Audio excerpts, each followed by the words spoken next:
राज्य गृहमंत्री अमित शाह होशियार, राज्य गृहमंत्री अमित शाह काम नहीं, राज्य गृहमंत्री अमित शाह go back, मुख्यमंत्री हिमंत बिश्व शर्मा go back, हिमंत बिश्व शर्मा काम नहीं, অসমীয়া জাতিটো হিমন্ত বিশ্ব শৰ্মাৰ go back, অসমীয়া জাতিটো হিমন্ত বিশ্ব শৰ্মাৰ কাম নাই।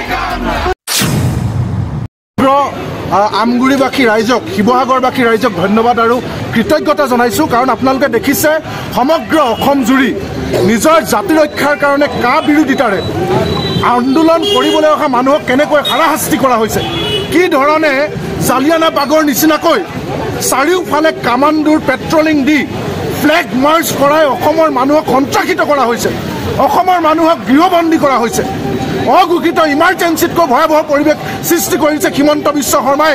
কাৰণ কিয় যে তেওঁলোকে আমাৰ ওপৰত লাখে লাখে বাংলাদেশী বিদেশী জাপি দিব বিচাৰিছে, যিটো কথা 2015 চনৰ পৰা কৃষক মুক্তি সংগ্ৰাম সমিতিকে ধৰি অসমৰ প্ৰতিগৰাকী ব্যক্তিয়ে বাৰম্বাৰ কৈ আহিছোঁ, অসমে এজনো বিদেশীৰ বুজা নলওঁ।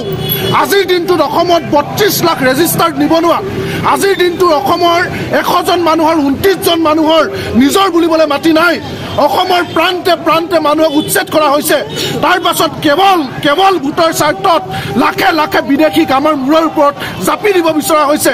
এই কথাটো কোনো অসমীয়া মানুহে কেতিয়াও মানি লোৱা নাই।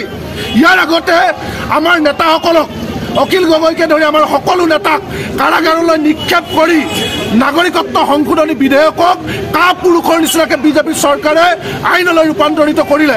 যদি দম আছিল আমাক বাহিৰত ৰাখি কৰিব লাগিছিল, হয় নে নহয়? ভয়াতুৰ চৰকাৰে অসমৰ মানুহক গৃহবন্দী কৰি জেলত ৰাখি চোৰৰ নিচিনাকে পিছ দুৱাই দি আইনলৈ পৰিণত কৰিলে। আৰু এতিয়া পুনৰ তেওঁলোকে বিধি বলবৎ কৰিব বিচাৰিছে, নিয়মাৱলী বনাব বিচাৰিছে। আজি আমি আমগুৰিৰ পৰা কৃষক মুক্তি সংগ্ৰাম সমিতিয়ে স্পষ্টকৈ কৈছোঁ, প্ৰয়োজন হ'লে 5জন শ্বহীদৰ